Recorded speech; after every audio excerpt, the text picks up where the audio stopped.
네, 오늘 수요 예배 나오신 우리 성도님들 환영하고 감사합니다. 우리 예배를 지키는 것이 교회를 지키는 것이고, 예배에 함께 나와서 기도하고 예배하면서 하나님을 기쁘시게 하는 것이 우리 성도들의 해야 될 일입니다. 그래서 우리 수요 예배 나오신 여러분들 정말 잘하신 거고, 우리 수요 예배도 점점 더 부흥해야 될 줄로 믿습니다. 오늘도 말씀의 은혜를 주실 줄 믿습니다. 이 데살로니가전서 5장 12절부터는 바울의 마지막 권면이라고 했죠. 그래서 이 권면이 크게 두 가지로 나눌 수 있는데, 12절부터 15절까지는 교회에서 어떻게 해야 되느냐 하는 것을 마지막으로 당부했습니다. 핵심적인 것은 교회 지도자들이 수고하는 것을 알고 교회 지도자를 중심으로 화목해라. 교회가 하나 될 것을, 교회 지도자의 그 영적 지도를 잘 받으면서 말씀을 잘 들으면서 화목할 것을 강조했습니다. 그러면서 이제 두 번째는 개인적인 신앙생활에 대한 권면을 하고 있는데, 16절부터 18절까지 우리 지난주 수요일 날 살펴봤죠. 항상 기뻐하라, 쉬지 말고 기도하라, 범사에 감사하라. 우리가 잘 아는 말씀이지만 우리 같이 한번 해보겠습니다. 시작. 항상 기뻐하라, 쉬지 말고 기도하라, 범사에 감사하라. 이것이 그리스도 예수 안에서 너희를 향하신 하나님의 뜻이니라. 아멘. 아멘. 예, 하나님의 뜻이 뭔가 궁금하신 분들이 많이 있다고 그랬죠. 하나님의 뜻이 뭡니까? 목사님 말씀해 주세요. 성경에 기록되어 있잖아요. 항상 기뻐하라, 쉬지 말고 기도하라, 범사에 감사하라. 이것이 하나님의 뜻입니다. 하나님의 뜻을 따라 항상 기뻐하고 쉬지 말고 기도하고 범사에 감사하며 살아가는 우리 모두가 될 수 있기를 간절히 축복합니다. 이 개인적인 신앙생활에 대한 권면, 두 번째는 여기 19절부터 22절까지 이제 오늘 좀 살펴보려고 하는데요. 네 가지를 얘기하고 있습니다. 19절 보세요. 성령을 소멸하지 말며, 그 다음에 두 번째는 20절 예언을 멸시하지 말고, 세 번째는 21절 범사에 헤아려 좋은 것을 취하고, 네 번째는 22절 악은 어떤 모양이라도 버리라. 아멘. 저는 이 말씀에서 핵심적인 것이 좋은 것을 취해라. 우리가 신앙생활하면서 좋은 것을 내 것으로 삼을 줄 알아야 됩니다. 좋은 것을, 나쁜 것이 아니라 좋은 것을. 혹시라도 여러분 나쁜 것을 지금 내 것으로 가지고 계신 분 계십니까? 그 버리지 못하고 오늘 말씀을 통해서 나쁜 것은 버리고 좋은 것을 내 것으로 삼을 수 있기 바랍니다. 그래야 내가 좋은 사람 되고 내가 복되게 살아갈 수가 있습니다. 예. 자, 그러면 성령을 소멸하지 말며, 성령은 좋은 것이라는 거예요. 성령 하나님은 좋은 분이십니다. 그래서 성령님과 함께하고 성령님과 동행하고 성령의 은혜와 성령의 능력을 힘입으면 복되게 그리스도인의 삶을 살아갈 수가 있는 것입니다. 자, 그런데 성령을 소멸치 말라고 그랬어요. 소멸한다는 것은 없애버리는 거죠. 여러분, 우리가 성령 하나님이신데 우리가 성령 하나님을 소멸시킬 수 있나요? 이 말씀이 사실 그래서 좀 어려워요. 성령을 소멸치 말라. 그런데 이 말씀에 대해서 많은 주석가들이 해설을 합니다. 우리가 성령을 소멸할 수는 없어요. 성령을 내가 내 마음대로 할 수 있는 게 아니라는 것이에요. 그러면 이 말씀은 무슨 말씀일까요? 성령의 은사를 제한하지 말아라. 또 에베소서 4장 30절에 보면 하나님의 성령을 근심하게 하지 말아라. 성령께서 우리 안에 계시는데 믿는 자 안에는 하나님의 성령이 계시는데 성령을 근심하게 할 수가 있어요. 그러면 성령께서 내 안에서 역사하시는 것이 제한된다는 것입니다. 그러니까 성령 충만과 반대가 되는 거예요. 성령이 충만하다는 것은 뭐냐면 성령께서 내 안에서 마음껏 역사하시는 겁니다. 어떻게? 내가 성령의 뜻에 순종하기 때문에, 성령의 인도하심을 사모하기 때문에, 성령의 인도하심을 환영하기 때문에, 성령의 은혜를, 성령의 은사, 성령의 능력을 사모하니까 성령께서 내 속에서 충만하게 역사하시는 겁니다. 그런데 성령의 역사를 내가 생각하지 않고 성령의 인도하심보다도 내 생각대로 하려고 하고, 성령의 능력을 힘입는 게 아니고 내 힘으로 뭔가 하려고 하고, 성령을 자꾸 제한시키는 거예요. 성령께서 활동하시지 못하게 하는 거예요. 그것을 성령을 소멸하는 것이다. 이렇게 우리가 이해를 하면 좋겠다 하는 것입니다. 이 바울이 데살로니가 전서를 쓸 때에는요, 초대교회 가운데 성령의 역사가 강력하게 일어났던 때입니다. 지금보다도 성령께서도 뜨겁게 임하셨던 그런 때예요. 복음의 초창이기 때문에 그렇습니다. 그래서 오순절 마가이다락방에서 120명의 성도들이 예수님의 제자들과 함께 기도할 때 성령이 불의 혀같이 각 사람의 머리 위에 임했다고 그랬습니다. 성령께서 바람처럼 막 휘몰아쳤어요. 그 기도하는 사람들을 막 감동시켰습니다. 그리고 나서는 그들이 나와서 성령의 말하게 하심을 따라 막 방언으로 전도를 하고 하는데, 그 방언이 외국어였어요. 그래서 천하만국에서 왔던 사람들이 자기 나라 말로 그들이 복음 전하는 것을 듣는 것입니다. 이 성령의 역사가 강력했습니다. 막 모여서 기도하면 모인 곳이 막 진동이 있었어요.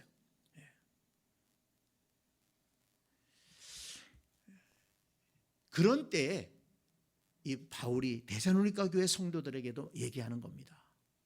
성령 충만을 사모하고, 성령의 역사를 사모하고, 성령의 은사를 사모하고, 성령의 능력을 사모하고, 성령님과 함께 신앙생활해라. 성령의 역사를 제한하지 말아라. 성령을 근심하게 하지 말아라. 이렇게 지금 말씀하고 있는 것입니다. 제가 가끔 말씀드리지만 우리가 지금 신약시대를 살고 있는데, 신약시대는 성령님께서 주되게 역사하시는 시대입니다. 물론 삼위일체 하나님이 다 같이 역사하시지만 성령께서 우리를 감동하셔서 예수님을 믿게 하십니다. 그래서 성령의 충만함을 받으면 확신 가운데 설 수가 있어요. 그 다음에 성령께서 능력을 주십니다. 성령의 능력을 받으면, 혹간 어떤 사람들은 막 성령의 능력을 받으면 막 사람들을 뭐 쓰러뜨리고 막 그런 걸 능력으로 아는데, 그런 게 아니에요. 성경 말씀을 보면 성령의 능력을 받아서 복음을 전하는 것입니다.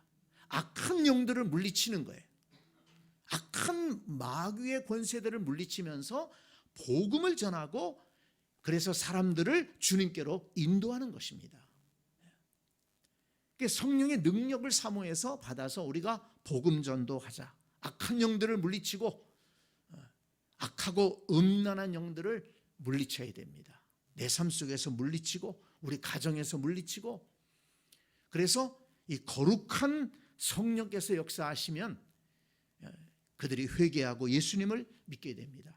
그리고 성령의 은사를 강조하죠. 고린도전서 12장에 보면 성령의 은사가 쭉 나오는데요. 보세요. 한번 잘 들어보세요.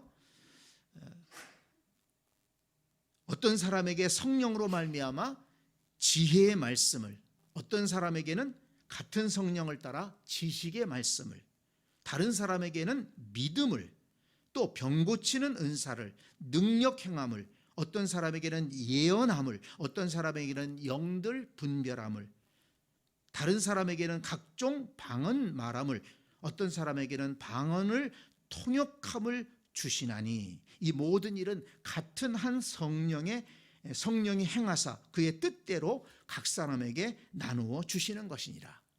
그런데 이런 성령의 은사를 왜 주시느냐? 여기 7절에 보면 뭐라고 그랬냐면 각 사람에게 성령을 나타내심은 유익하게 하려 하심이라 그랬습니다. 유익하게 하려 하심이라. 뭐에 유익합니까? 성령의 은사를 받으면 내가 유익한 거예요. 신앙생활하는데 유익합니다. 그래서 하나님을 더 열심히 섬기게 되는 거예요. 그리고 교회를 세워나가는데 유익합니다. 보세요. 지식의 말씀, 지혜의 말씀, 또는 믿음, 병 고치는 은사, 능력 행함, 이런 것들은 교회를 세워가는데 필요한 은사라는 것입니다. 뭐 능력을 받아서 내가 뭘 하고 말이지, 그런 게 아니에요. 교회를 섬기고 다른 연약한 성도들을 섬기는데 필요하기 때문에 은사를 주는 것입니다. 그래서 말씀을 가르치는 분들은 어떤 은사를 받아야 될까요? 지혜의 말씀의 은사, 지식의 말씀의 은사, 이런 은사를 받아야 성경 말씀을 잘 깨닫고 또 잘 전할 수가 있는 것입니다. 또 성경에 보면 섬김의 은사가 있어요. 권위의 은사가 있습니다. 그래서 교회의 직분자들은 은사를 받아서 교회를 잘 섬기는 것입니다. 그리고 또 성령의 열매가 있죠. 지난번에 성령의 열매를 쭉 공부했었는데 갈라디아서 5장에 나오지 않습니까? 성령의 열매, 사랑과 희락과 화평과 오래 참음과 자비와 양선과 충성과 온유와 절제, 이 성령의 열매를 성령을 따라 행하면서 맺게 되면 우리의 인격이 변화됩니다. 그래서 우리가 복되게 신앙생활하는 거예요. 성령의 열매가 나타나지 않기 때문에 내 본성이 나타나고, 그러니까 다툼도 생기고 오해도 생기고 시기도 생기고, 내 본성이 성령의 역사를 가로막는 것입니다. 그래서 성령이 충만해져서 내 본성은 점점 작아지고 성령의 열매가 나타나면 내가 복된 그리스도인으로, 정말 덕을 세우는 그리스도인으로, 변화된 그리스도인으로 바뀌어지게 되는 것입니다. 그러니까 이렇게 신앙생활의 모든 과정을 보면 예수님을 믿는 것도 그렇고, 또 복음을 전하는 것도 그렇고, 그리고 또 교회에 봉사하는 것도 그렇고, 내가 변화되어서 복되게 신앙생활하고 다른 사람을 유익하게 섬기는 것도 그렇고, 다 성령의 인도하심을 받는 것이라는 것을 알 수 있습니다. 그래서 성령을 소멸치 말아라, 성령을 근심하게 하지 말아라, 성령 충만을 사모해라, 이렇게 바울은 강조한 것입니다. 성도 여러분, 성령 충만을 위해 늘 기도하시기 바랍니다. 그래서 성령의 인도하심을 따라서 우리가 살아가서 하나님을 기쁘시게 하고 또 우리 자신이 복되게 신앙생활하는 우리는 그런 그리스도인들이 되어야 될 줄로 믿습니다. 두 번째는 예언을 멸시하지 말라고 그랬어요. 예언을 멸시하지 말라. 예언이라고 하면 크게 두 가지로 생각해 볼 수 있죠. 앞으로 일어날 일을 말하는 게 예언이죠. 그렇죠. 근데 많은 사람들이 예언을 그렇게 얘기합니다. 세상의 무당들도 예언한다, 당신의 앞날을 예언한다, 이렇게 하잖아요. 성경에도 예언이 나옵니다. 뭐 예를 들어서 구약에 보면 예수 그리스도 메시아가 오실 것이다, 메시아가 올 거다, 이걸 선지자들이 계속 예언하지 않았습니까? 그리고 또 말씀을 통해서 너희들이 이렇게 불순종하고 하나님을 떠나면 너희들 나라가 망할 것이다, 그렇게 예언하잖아요. 그런데 그런 예언을 안 듣고 그들이 외면하지 않았습니까? 이스라엘 나라가 바벨론으로 포로로 잡혀갔을 때 선지자들은 예언했어요. 70년이 지나면 다시 돌아올 것이다. 그러니 그곳에서 하나님 잘 섬기고 믿음 회복하고 기다리고 있어라. 그 70년 후에 고레스라고 하는 왕을 세워서 이스라엘 민족이 다시 돌아오게 되지 않습니까? 이런 앞날이 되어질 것들을 예언하는 게 있어요. 그런데 성경은 개인에게 대해서 예언하는 말씀은 거의 나오지 않습니다. 뭐 예를 들어서 우리가 궁금한 대로 뭐 이 직장을 가야 됩니까 말아야 됩니까? 또 뭐 이사를 가야 됩니까 말아야 됩니까? 이런 거를 자꾸 그 예언에다가 빗대서 알려고 하시는 분들이 있잖아요. 이 사람하고 결혼해야 됩니까? 안 해야 됩니까? 그런 것들을 물어봐요. 제가 지난번에도 말씀드렸지만 이 사람하고 결혼해야 되냐 안 해야 되느냐 그건 누가 잘 알까요? 자기가 잘하는 거예요. 그 사람을 잘 살펴보고 기도하면서 하나님의 지혜를 구해서 잘 판단해야 되죠.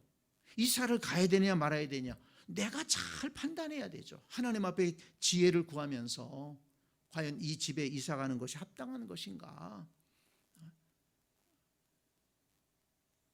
애들 학교 문제, 직장 문제, 또 앞으로 여기서 살아가야 될 문제들 이런 것들을 잘 생각해서 결정해야 되지 않습니까? 성경에서 말하는 예언은 좀 더 구속사적인 예언을 말합니다. 그리고 또 하나 성경에서 예언을 말할 때에는 하나님의 계시의 말씀을 전하는 것을 예언이라고 이렇게 우리가 이해할 수가 있습니다. 지금은 이 66권 특별 계시의 성경이 완성이 됐어요. 그래서 이 계시의 말씀, 이 특별 계시의 성경 말씀 안에서 하나님께서 우리에게 깨닫게 하시고 또 우리로 하여금 하나님을 믿게 하시고 구원받게 하시고 우리로 하여금 믿음으로 살아가게 하신다는 것입니다. 그래서 이 신약 시대의 예언의 말씀은 바로 이 성경 말씀, 기록된 성경 말씀을 우리가 듣고 또 읽고 이 말씀을 깨닫고 이 말씀대로 살아가는 것이 바로 예언이다 하는 것입니다. 그래서 여기서 예언을 멸시하지 말아라 할 때에는 오늘날도 우리가 이 성경 말씀을 읽고 그리고 이 묵상하고 이 성경을 바르게 해석하고 그리고 성경 말씀대로 살아가야 되지 않습니까? 이걸 멸시하지 말라는 거예요. 이걸 무시하지 말라는 것입니다. 우리의 신앙생활은 말씀 중심으로 가야 된다는 거예요. 내 생각 중심이 아니라 하나님 말씀을 소중히 여기고 이 말씀 중심으로 신앙생활해야 된다. 이것을 강조한 것입니다. 그래서 오늘 바울이 강조하는데 처음에 성령을 강조했잖아요. 성령의 은사, 성령의 능력, 성령의 열매를 강조하면서 또 하나는 뭘 강조합니까? 예언, 하나님의 말씀을 강조하는 거예요. 성령의 역사를 강조하면서 하나님의 말씀을 강조하고 그래서 균형 있게 신앙생활 해 나가야 된다는 것입니다. 그 다음에 세 번째, 범사에 헤아려 좋은 것을 취하라 그랬는데 이 말씀이 바로 앞에서 말한 성령과 말씀 이것을 중심에서 신앙생활하는데 헤아려 좋은 것을 취해야 된다.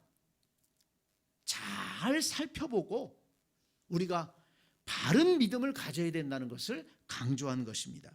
성령의 은사를 주장하시는 분들, 강조하시는 분들을 보면 너무 지나치게 그쪽으로만 가요. 뭐 방언의 은사를 못 받으면 구원 못 받은 것이다. 심지어는 막 그렇게 얘기를 하고 막 기도하면서 그냥 뭐 성령 운동만이 하나님을 잘 믿는 것이다. 그렇게 가르치는 분들도 있잖아요. 그게 아니라는 거예요. 또 성령의 역사는 또 너무 제한시키고 그건 초대교회 때 이 복음이 세워지기 위해서 하는 것이지 지금은 말씀 시대야. 지금은 성경 말씀 중심으로만 신앙생활해야 돼. 또 이렇게 또 너무 강조하시는 분들이 있어요. 그게 아니라는 거죠. 성령의 역사하심을 사모하고 성령의 감동이 없이 어떻게 구원받을 수 있습니까? 성령의 인도하심 없이 우리가 어떻게 신앙생활할 수 있어요? 그런데 성령은 말씀을 통해서 역사하신다는 것입니다. 성령은 말씀을 떠나서 역사하시는 게 아니에요. 말씀을 통해서 역사하십니다. 그래서 우리가 말씀을 붙들고 신앙생활하면서 성령의 감동하심을 사모하는 거예요. 그래서 성령과 말씀은 같이 가는 것이지 따로 가는 게 아니라는 것입니다. 그래서 범사에 헤아려 좋은 것을 취하라라고 할 때 우리가 이 말씀을 통해서 지혜를 가지고 이 성령과 말씀을 균형 있게 잘 붙들고 나가야 된다는 것입니다. 고린도전서 14장 39절에 보면 그런즉 내 형제들아 예언하기를 사모하며 방언 말하기를 금하지 말라 그랬습니다. 그러면서 뭐라고 얘기하냐면 모든 것을 품위 있게 하고 질서 있게 해라 이렇게 말씀합니다. 품위 있게 하고 질서 있게 해라. 예언하기를 사모하며 방언 말하기를 금하지 말라. 지금 하나님의 말씀과 성령의 은사를 강조하잖아요. 그러면서 뭐라고 그래요? 품위 있게 하고 질서 있게 해라. 생각하라는 거예요. 교회의 질서를 지키면서 해라. 어느 한쪽으로 치우치게 하지 마라. 치우치면 안 된다 하는 것이죠. 그래서 모범적인 그 교회가 있었죠. 사도행전 17장 11절에 보면 베레아 교회에 대한 말씀이 나오잖아요. 베레아에 있는 사람들은 데살로니가에 있는 사람들보다 더 너그러워서 간절한 마음으로 말씀을 받고 이것이 그러한가 하여 날마다 성경을 상고함으로. 이 데살로니가 교회 사람들도 참 훌륭했잖아요. 바울이 말씀을 가르칠 때 그것을 사람의 말로 받지 아니하고 하나님의 말씀으로 받았어요. 그래서 데살로니가 교회가 건강한 교회, 정말 하나님을 기쁘시게 하는 교회가 됐지 않았습니까? 근데 이 베레아 사람들은 데살로니가 교회 성도들보다 더했다는 거예요. 하나님 말씀을 받을 때 정말 그 말씀을 간절한 마음으로 받고, 그리고 그 말씀이 정말 성경 말씀과 배치되지 않는가. 아무리 바울이 가르쳤다고 해도 성경과 배치되지 않는가 따져봤다는 거예요. 여러분, 제가 이렇게 말씀을 전하지만은 안기창 목사가 성경 말씀대로 가르치나 잘 따져보시기 바랍니다.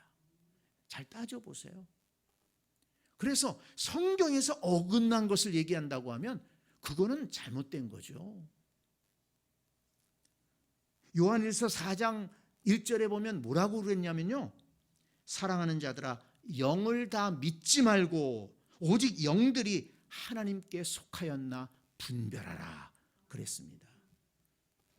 성경 가르친다고 다 올바른 게 아니라는 거예요. 신천지도 성경 가지고 가르칩니다. 저 안상홍 증인회도 성경 가지고 얘기를 해요. 그러면서 걔네들은 얼마나 성경 공부한다고 강조하는지 몰라요. 그래서 성경 공부하러 와라, 성경 공부하러 와라. 니네 교회에서는 제대로 안 가르친다. 뭐 요한계시록의 비밀, 씨 뿌리는 비위의 비밀, 뭐 이래가면서 지금 교회들은 타락했고 목사들은 이 영안이 안 열려서 제대로 가르치지 않는다. 그러면서 자기네들한테 와서 성경 배우라고 그러잖아요. 그런데 그 성경 해석이 잘 됐느냐? 아주 자의적으로 그렇게 해석을 해서 가르치는데 거기에 사람들이 넘어가는 거예요. 거기에 사람들이 넘어가요.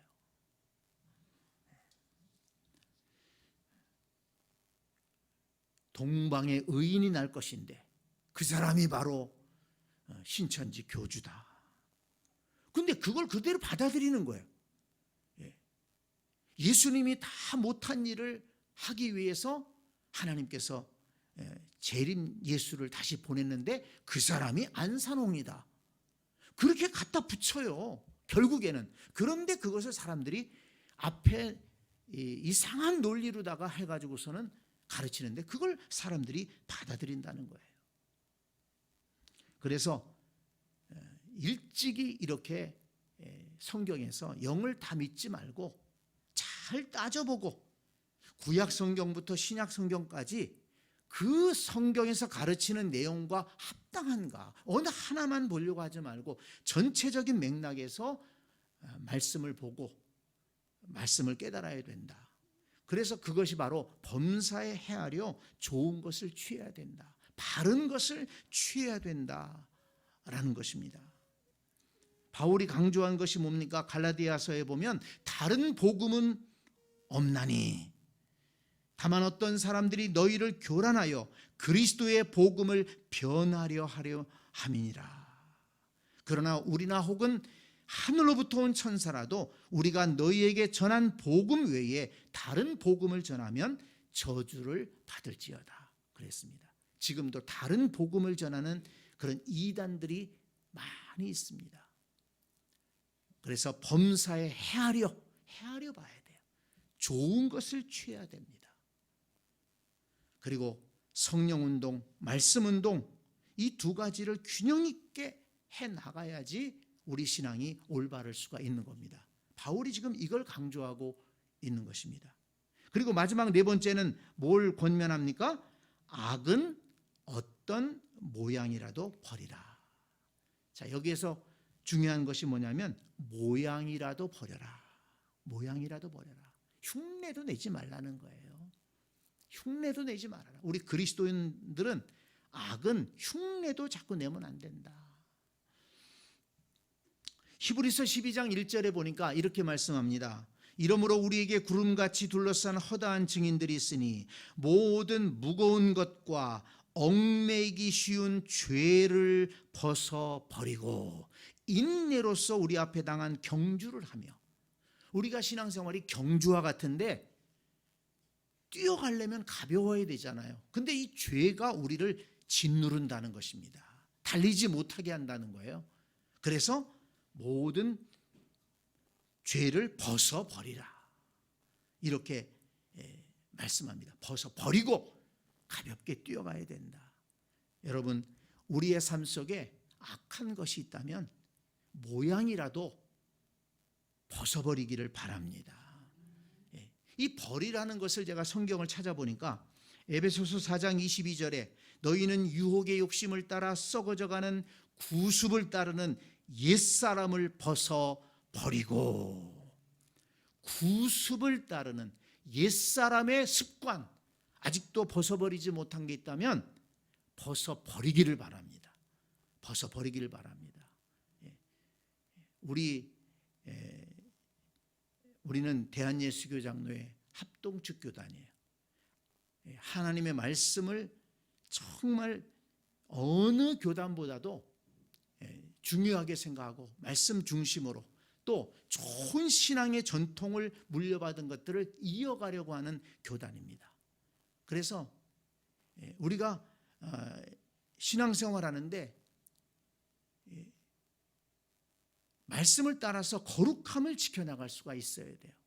그리고 하나님의 말씀과 또 우리 선배들이 물려준 좋은 신앙의 이런 습관들은, 모범들은 물려받아야 됩니다.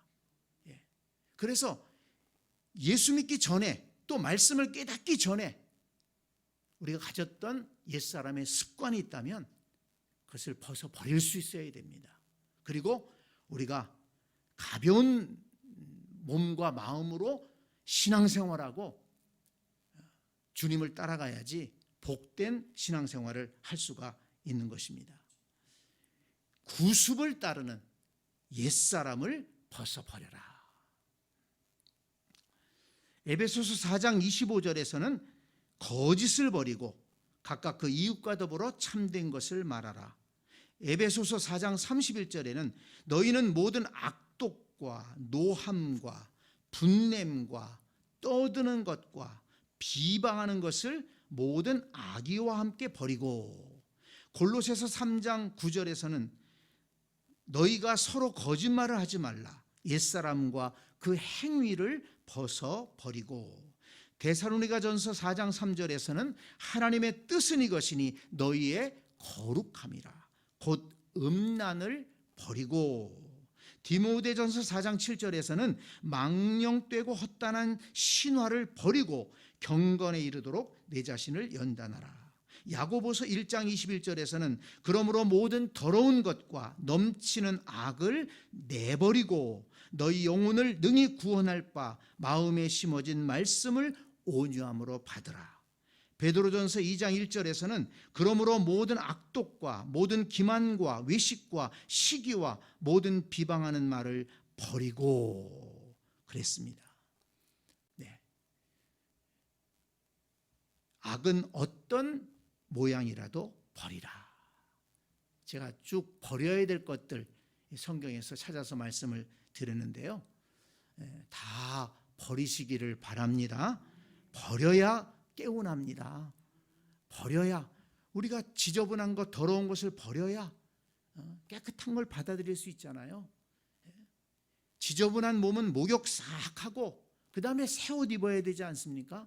신앙생활하면서 옛사람의 더러운 것, 해되는 것, 그리스도인답지 못한 것, 이것 아직도 가지고 있는 것이 있다면 우리가 돌아보고 깨끗하게 버리고 이제 새롭게 신앙생활을 해야 될 줄로 믿습니다.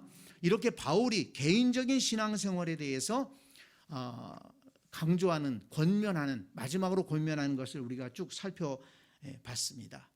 항상 기뻐하라, 쉬지 말고 기도하라, 범사에 감사하라, 그리고 성령을 소멸치 마라, 예언을 멸시하지 말아라, 범사에 헤아려 좋은 것을 취해라, 그리고 악은 어떤 모양이라도 버리라, 이렇게 강조했습니다. 그러면서 이제 23절부터 28절까지는 이제 마지막으로 기도와 또 이제 인사의 내용이 있는데요. 간단하게 좀 살펴보고 마무리 짓게요. 23절에 보면 바울이 마지막으로 기도합니다. 평강의 하나님이 친히 너희를 온전히 거룩하게 하시고 또 너희의 온 영과 혼과 몸이 우리 주 예수 그리스도께서 강림하실 때에 흠없게 보존되기를 원하노라. 바울이 지금 데살로니가 성도들을 위해서 마지막으로 한 번 더 기도하는 내용이 뭡니까? 온전히 거룩하게 하시고 교리적인 면이나 또는 삶에 있어서 온전히 거룩하게 하시기를 위해 기도했는데, 중요한 게 뭐냐면 강림하실 때에, 예수님이 강림하실 때에 끝까지 그 거룩함을 지켜가게 해달라고 기도했던 것입니다. 저와 여러분도 예수 믿고 교리적인 면이나 또 삶에 있어서 거룩함을 지켜나가는데 언제까지? 주님 앞에 갈 때까지 지켜나갈 수 있기를 바랍니다. 25절에서는 형제들아 우리를 위하여 기도하라. 바울은 기도의 능력을 믿었습니다. 그래서 데살로니가 교회 성도를 위해서 기도하면서 또한 나를 위해서 기도해 주세요, 이렇게 부탁한 것입니다. 서로가 기도해야 됩니다. 교역자는 성도를 위해 기도하고 성도는 교역자를 위해 기도하고 그런 관계가 돼야 된다는 것입니다. 26절 거룩하게 입맞춤으로 모든 형제에게 문안하라. 내가 주를 힘입어 너희를 명하노니 모든 형제에게 이 편지를 읽어주라. 이 입맞춤으로 형제에게 문안하라. 이 말씀은 그 당시에 문화가 그랬다는 것이고 지금 서로 입맞추면서 인사하면 큰일 납니다. 이것은 성도들이 서로가 이렇게 문안하면서 서로 교제하라는 말씀이고, 그리고 그 교제 속에 이 편지를 읽어주라. 이 편지가 뭡니까? 하나님의 말씀을 서로 읽고 그 말씀 안에서 교제할 것을 당부한 것입니다.